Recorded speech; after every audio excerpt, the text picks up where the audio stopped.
Last weekend, I had a few minutes up the road to the National Book Festival in Washington, D.C. I'd never been before, but they were having some writers I wanted to hear. The first writer who I wanted to see was Sarah Dessen. She wrote one of my favorite young adult novels, This Lullaby. It was cool to hear her talk about the books and to talk about the characters in This Lullaby and how she relates to them. And also I think that the character, especially Remy, is unique because she's the least like me of any of my characters. I mean, I wish I was Remy in high school and now, in terms of just the confidence and carrying herself so well and being able to solve any problem. I mean, that's the kind of person I wish I was. As far as Dexter, a lot of people always want to know if Dexter is based on a real person. He really was a mix of all the boys that I loved in high school. She also talks about her inspiration for her novel, Just Listen. I haven't read it yet, but it's next on my to-read list. Waiting to go on stage, and they had, you know, a lot of times they'll have yearbooks out at a school, and I opened up the yearbook and I was flipping through, and there were all these senior pages at the back where students could put their own personal pictures or whatever. And there was this picture of these three girls sitting in front of a beautiful house with a swimming pool.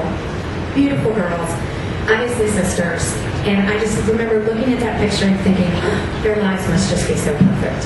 And then in the next line thinking, why in the world would I assume that? Just because they're pretty? Just because they have a nice house? Just because they have a pool? You know, I mean, that does not necessarily mean that anything is good there or everything is good there. So it really got me thinking about the assumptions that we all make. And I already sort of had an idea in my head for Annabelle. I thought, well, why not make her one of these beautiful girls? After she was done speaking, I went to stand in line to have her sign my copy of This Lullaby. It was really great to meet her, and I was kind of nervous. After that, I went to go and hear Cassandra Clare talk. She writes the Mortal Instruments series. I have to admit I'm not the biggest fan of the series, but she's a really well-known writer and I wanted to hear what she had to say.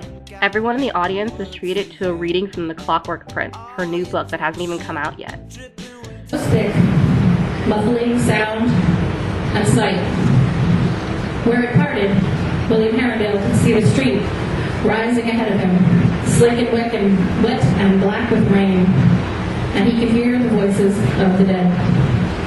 Not all shadow hunters could hear ghosts, unless the ghosts chose to be heard, but Will was one of those who could. As he approached the old cemetery, their voices rose in a ragged chorus, wails and pleading, cries and snarls. This was not a peaceful burial ground, but Will knew that. It was not his first visit to the Crossbones graveyard near London Bridge. We also popped in on Gordon Corman at the festival. I had never heard of him before, but he writes for the 39 Clues series, and he wrote the book No More Dead Dogs. He published his first book when he was only 12 years old. Anyway, I thought he gave some great advice to the young writers in the audience. Even something as simple as how do your characters say hello to each other, right? Do they say hi?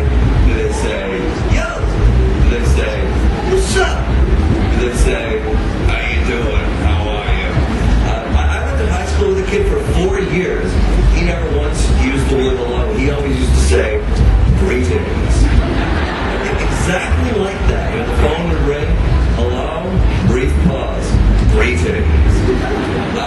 Overall, I was really impressed with the festival and with meeting all the writers. It was really great to see the love of books continuing into the next generation. I mean, who says people don't like to read? At the end of the day, by the time the festival was over, all I felt like doing was coming home and picking up a book.